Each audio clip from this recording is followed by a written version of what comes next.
மத்திய அமைச்சரவைக் கூட்டம் பிரதமர் நரேந்திர மோடி தலைமையில் டெல்லியில் இன்று கூடுகிறது. இதில் 7வது ஊதியக் குழு பரிந்துரையை அமல்படுத்த ஒப்புதல் தருவது உள்ளிட்ட முக்கிய முடிவுகள் எடுக்கப்பட வாய்ப்பிருப்பதாக தகவல்கள் வெளியாகியிருக்கிறது. இதுகுறித்த கூடுதல் தகவல்களை தருகிறார் செய்தியாளர் ஹனிகுமார். அவரிடம் பேசலாம். ஹனிகுமார், மத்திய அமைச்சரவைக் கூட்டத்தில் இன்று எடுக்கப்பட உள்ள வாய்ப்புகள், முக்கிய முடிவுகள் என்னென்னவா இருக்கும்? அதாவது இந்த மத்திய அமைச்சரவை கூட்டம் இன்னும் சற்று நேரத்தில் பிரதமர் மோடி தலைமையில் கூட இருக்கிறது. இதில் பிரதமர் மோடி, மத்திய அமைச்சர் அருண் ஜேட்லி மற்றும் ராஜ்நாத் சிங் உள்ளிட்ட மூத்த அமைச்சர்கள் இதில் கலந்து கொள்ள இருக்கிறார்கள். இதில் குறிப்பாக பல்வேறு விஷயங்கள் ஆலோசிக்கப்பட இருக்கிறது. குறிப்பாக இந்த 7th பே கமிஷன் 7வது ஊதிய குழு கொடுத்த அந்த அறிக்கையினுடைய பரிந்துரைகள் தொடர்பாக ஆலோசிக்கப்பட்டு அது தொடர்பான முக்கியமான அறிவிப்புகள் வெளியாகும் என எதிர்பார்க்கப்படுகிறது. குறிப்பாக இந்த 7th பே கமிஷன் கடந்த நவம்பர் மாதம் தன்னுடைய அறிக்கையை மத்திய அரசிடம் கொடுத்திருந்தாங்க. இந்த 7வது ஊதிய குழுவினுடைய பரிந்துரைகளை எப்படி அமல்படுத்துவது, அதில் வேறு ஏதேனும் மாற்றங்கள் செய்ய வேண்டுமா, அதை அப்படியே ஏற்றுக்கொள்ளலாமா, அதில் மற்றவருடைய கருத்துக்கள் என்ன என்பது தொடர்பாக மத்திய அரசு அமைச்சரவை செயலாளர் PK சின்ஹா தலைமையில் கடந்த ஜனவரி மாதம் ஒரு எம்பவர்டு கமிட்டி ஆஃப் செக்ரட்டரிஸ் அப்படின்னு சொல்லப்படக்கூடிய ஒரு செயலர்கள் குழு ஒன்று அமைச்சிருந்தாங்க. அந்த செயலர்கள் குழு கடந்த 6 மாதங்களாக பல்வேறு அம்சங்கள் தொடர்பாக அந்த 7வது ஊதிய குழுவை பரிந்துரை அமல்படுத்துவது தொடர்பாக பல்வேறு பரிசீலனைகளை செய்து தன்னுடைய ஆலோசனைகளை வழங்கியிருக்காங்க. இது தொடர்பான ஒரு ஃபைனல் கேபினட் நோட்டையும் அவர்கள் மத்திய அரசுக்கு அனுப்பியிருக்கிறார்கள். எனவே அந்த செயலர்கள் குழு கொடுத்த அந்த அறிக்கையினை மத்திய அமைச்சரவையில் இன்று பரிசீலிக்கப்படும் என எதிர்பார்க்கப்படுகிறது.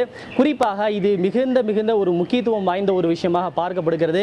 இந்த 7வது ஊதிய குழுவினுடைய அறிக்கையினுடைய பரிந்துரைகளை அமல்படுத்தினால் கிட்டத்தட்ட 47 லட்சம் மத்திய அரசு பணியாளர்களும் அதே போல 52 லட்சம் ஓய்வூதியதாரர்களும் பயனடைவார்கள் என்று சொல்லப்படுகிறது. குறிப்பாக 7வது ஊதிய குழு என்ன சொல்லியிருந்தாங்க அப்படின்னாக்கா, இந்த பணியாளர்களுக்கு வழங்கப்படக்கூடிய அலோவன்சஸாக இருக்கட்டும், டிஎன்எஸ் அலோவன்சஸாக இருக்கட்டும், அதாவது சம்பளமாக இருக்கட்டும், இது எல்லாத்தையும் 23.5% உயர்த்தணும் அப்படின்னு சொல்லியிருந்தாங்க. குறிப்பாக தற்போது அறிமுக நிலையில் இருக்கக்கூடிய ஊழியர்களுக்கு 7,000 மட்டும்தான் சம்பளமாக வழங்கப்படுகிறது. அதை 18,000 உயர்த்தி வழங்க வேண்டும் அப்படின்னு சொல்லியிருந்தாங்க. குறைந்தபட்ச ஊதியம் அறிமுக நிலையில் இருக்கக்கூடிய ஃப்ரெஷருக்கு 18,000 ரூபாய் கொடுக்கணும் அப்படின்னு 7th பே கமிஷன் சொல்லியிருந்தாங்க. ஆனால் செயலர்கள் குழு அதை 23,500 உயர்த்த வேண்டும். கிட்டத்தட்ட 30% அளவுக்கு அடிப்படை சம்பளத்திலையும் சரி, இந்த அலோவன்சஸ்லையும் சரி உயர்வுகள் வழங்கப்பட வேண்டும் அப்படின்ற விஷயத்தை சொல்லியிருந்தாங்க. அதே போல அதிகபட்ச சம்பளமாக 7வது ஊதிய குழு 2,50,000 ரூபாய் வழங்கணும் அப்படின்னு சொல்லியிருந்தாங்க. ஆனால் இந்த செயலர்கள் குழு கிட்டத்தட்ட 3,25,000 ரூபாய் அதிகபட்ச சம்பளமாக கொடுக்கணும் அப்படின்ற பல்வேறு பரிந்துரைகளை கொடுத்திருக்கிறாங்க. எது எப்படி இருந்தாலும் இந்த 7வது ஊதிய குழுவுடைய பரிந்துரைகளை ஏற்றுக்கொண்டால் அரசுக்கு ஒரு ஆண்டுக்கு 1.02 லட்சம் கோடி ரூபாய் கூடுதல் செலவாகும். இதில் இந்த செயலர்கள் குழு கொடுத்து இந்த அறிக்கையும் ஏற்றுக்கொண்டால், அந்த பரிந்துரையை ஏற்றுக்கொண்டால் அரசுக்கு மேலும் சில லட்சம் கோடி ரூபாய் கூடுதல் செலவாகும் என்பது குறிப்பிடத்தக்கது. ஆக பல முக்கியமான முடிவுகள் இந்த அமைச்சரவை கூட்டத்தில் விவாதிக்கப்பட இருக்கிறது. ஹனிகுமார், இந்த 7வது ஊதிய குழுவுக்கு இந்த அமைச்சரவை கூட்டத்தில் ஒப்புதல் கிடைத்தால் எப்போதிலிருந்து நடைமுறைக்கு வருவதற்கான வாய்ப்பு இருக்கு?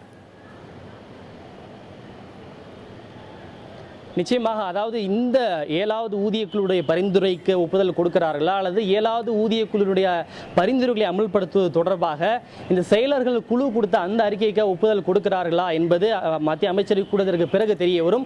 ஒருவேளை இதற்கு ஒப்புதல் கொடுக்கப்பட்டால் கடந்த ஜனவரி மாதத்திலிருந்து, அதாவது கடைசி 6 மாதத்திற்கான அரியர்ஸும் சேர்த்து அவர்களுக்கு வழங்கப்படும். கடந்த ஜனவரி மாதத்திலிருந்து முன் தேதியிட்டு அவர்களுக்கு வழங்கப்படக்கூடிய சலுகைகள் வழங்கப்படும் என சொல்லப்பட்டிருக்கிறது.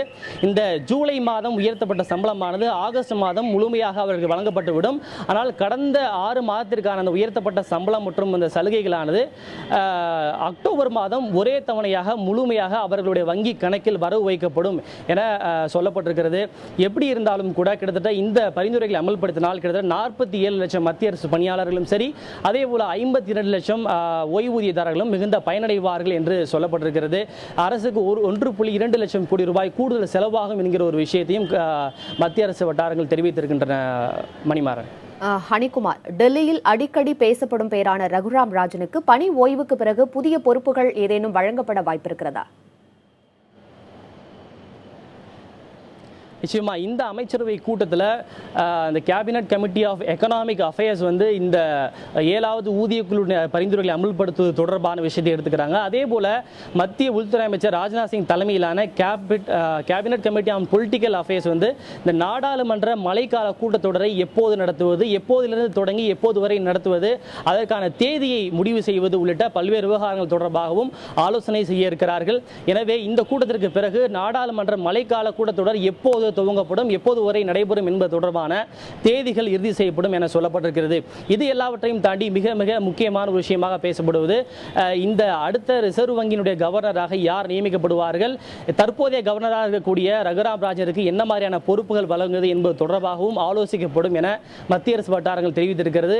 ஏற்கனவே உங்களுக்கு தெரிஞ்சிருக்கும், நேற்றைக்கு ரிசர்வ் வங்கியினுடைய துணை ஆளுநராக விஸ்வநாதன் என்பவர் நியமிக்கப்பட்டிருக்கிறார்.